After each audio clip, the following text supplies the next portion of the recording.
नमस्कार निलकांतजी. नमस्कार सर. तुम्ही मागच्या महिन्यापासून माझ्यासोबत कंटिन्युअस सकाळी 5:30 ला जॉईन होत आहे आणि हो सर. 5:30 ला जॉईन होऊन कंटिन्यू सर्वांच्या पहिले येत आहे एनर्जी मध्ये डान्स करत करत. म्युझिक चालू असते तेव्हा मी रोज बघतो तुम्हाला एक्सरसाइज बी जोरात करताय, म्हणजे एक्साइटमेंट मध्ये असता आणि ऍक्टिव्हिटी सुद्धा चांगल्या चांगल्या करता तुम्ही. तर मागच्या 1 महिन्यापासून तुम्ही कनेक्टेड आहात. तर तुमचं आयुष्य पहिले कसं होतं आणि आता तुम्हाला कसं वाटतंय?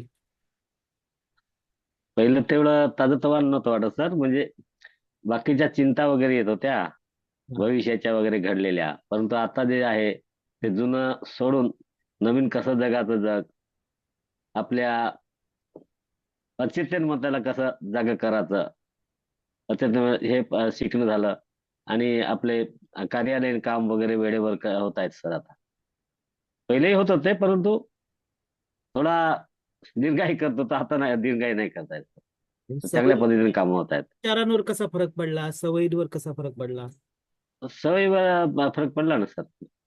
पुष्कळ सवयीवर पडला. म्हणजे सकारात्मक सोच जास्त आली आहे. ओके. आणि आता आपल्या ग्रुपमध्ये तुम्ही मला वाटतं सर्वात जास्त वयस्कर आहात. नाही, माझ्यापेक्षा एक कोणीतरी आहेत ना सर ते. हा हा. तर या वयामध्ये सुद्धा तुमचा उत्स्फूर्त, तुमचा एक्साइटमेंट छान वाटते बघायला की तुमच्या या वयामध्ये सुद्धा तुम्ही जॉईन करताय. आणि मला तसं वय झाल्यासारखं वाटत नाही सर. हा, एज इज ए नंबर. कारण की आपण या म्हणजे वयात बोललोय म- की काही नसतं, मनाची इच्छा महत्वाची असते. मला म्हणजे मला जे मी जसा पूर्वी 25 26 27 वर्षात होतो, त्याच प्रमाणे मी आताही व्यायाम करतो. तेवढी सायकल वगैरे सुद्धा चालवतो. तेवढाच व्यायाम करतो सर, फिरायला वगैरे जातो. ओके. आता सुद्धा मी 5 5:30 वाजता सायकल करून 10 किलोमीटर जाऊन येतो सर. 10 किलो. तुम्हाला सवय लागली आहे ती चांगली गोष्ट आहे. आणि तुमचं म्हणजे ह्या 30 दिवसामध्ये आता तुम्ही रुटीनली करताय, तुम्हाला एक हो सवय सर. झाली सकाळी उठून आणि ह्या सगळ्या गोष्टी करायची विचार. पहिले उठतच होतो सर मी. पण पहिले उठत होतो आणि जे म्हणजे फिरायला जात होतो. ओके. आता फिरायला न जाता ते आपलं ऐकत असतो आणि करत असतो. आणि आशा करतो की तुम्ही यापुढे पण जॉईन करताल, आपलं कंटिन्यू हो सर. ठेवाल, कारण की तुम्हाला फरक दिसतोय तर चांगला दिसेल. तर एक आहे आणखीन की तुम्ही आता माझे जे आता लोक हे व्हिडिओ पाहत आहेत, त्यांच्यासाठी हो काय सर. मेसेज आहे की त्यांना काय वाटतं, त्यांनी काय करावं, सेशन जॉईन करावं, आयुष्य सुधारावं की नाही, तुम्हाला काय वाटतंय, सजेशन्स काय आहेत तुमचे? नाही, प्रत्येक माणसाने आपली इच्छा पूर्ण करिता आपलं सेशन जॉईन करावं. आणि आपण जे सांगतो ते फॉलो केला तरच त्याला म्हणजे फायदा होईल. जे फॉलो करणार नाही किंवा जे आपण सांगतो त्यानुसार वागणार नाही, त्यांना म्हणजे आपण सेशन मध्ये बसतो पण आपलं मन अलग असेल, तर त्याचा काहीच फायदा नाही. जे जे आपणाला फॉलो करायचं आहे, जे तुम्ही आपण सांगता ते सिक्रेट, तर सगळं ऐकल्यानंतर आपल्याला आपल्या मनाला आपल्या जिथं म्हणजे आपले दोन मन असतात, एक चेतन आणि अचेतन. तर चेतन मन हा आपला दरवाजा असतो, म्हणजे राखणदार असतो. द- तर हा राखणदार जोपर्यंत आपल्याला प्रवेश अंदर देत नाही, तोपर्यंत चेतन मनात जात नाही. जोपर्यंत अचेतन मनात गोष्ट आपल्याला बिंबत नाही, तोपर्यंत काही फायदा होत नाही. तरी लोकांनी जॉईन व्हावं, भरपूर लोकांनी जॉईन व्हावं. मी तसं सांगितलं एक दोघाला, परंतु तो म्हणाले का अगोदर तू जाऊ द्या, मग आम्ही पाहू. जॉईन झालं पाहिजे. कारण की अवचेतन मनामध्ये आपण अशा गोष्टी टाकतोय की ज्या आपल्याला आयुष्यात स्वप्नांबद्दल विचार करायला भाग पडेल, आणि त्या गोष्टी करून बी घेतोय मी. त्यामुळे सकाळी सकाळी ब्रह्ममुहूर्तावर असे व्हायब्रेशन्स आपण युनिव्हर्सला पाठवतोय.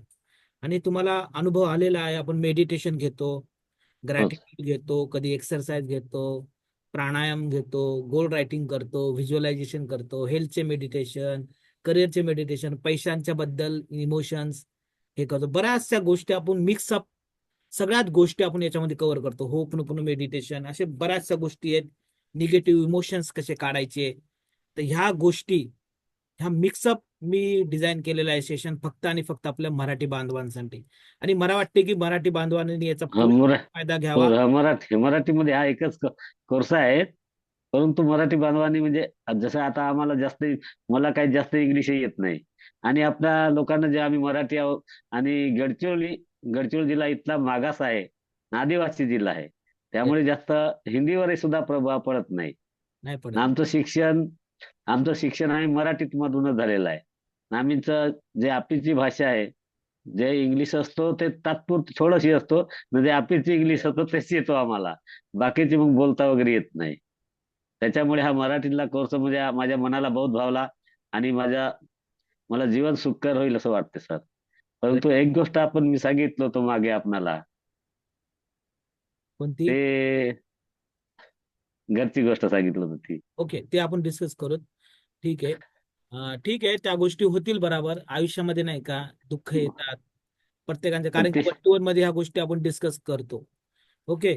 तर आता आपण करूया. तर मला सगळ्या जे लोक बघतायत त्यांनी जॉईन करावं, कारण की मराठीमध्ये खूप कमी लोक शिकवतात. आणि मराठीमध्ये जेवढं आपलंसं करून मी शिकवणार आहे, जेवढ्या गोष्टी मी सांगणार आहे, तुमच्या आयुष्यामध्ये भरपूर प्रमाणामध्ये कायम तुम्हाला कामी येणार आहेत. आणि नवीन वर्ष 2025 मध्ये तुम्ही नवीन हॅबिट्स इम्प्लिमेंट करावं. पुन्हा नंतर आपल्या अवचेतन मनाला फक्त आपल्या स्वप्नांबद्दल सांगावं, नवीन सवयी इम्प्लिमेंट करावं. आणि आपल्या कम्युनिटी, म्हणजे लाईक माइंडेड जी कम्युनिटी आहे त्यांच्यामध्ये तुम्ही सहभागी व्हावं, हीच इच्छा. थँक्यू. सर, मला एक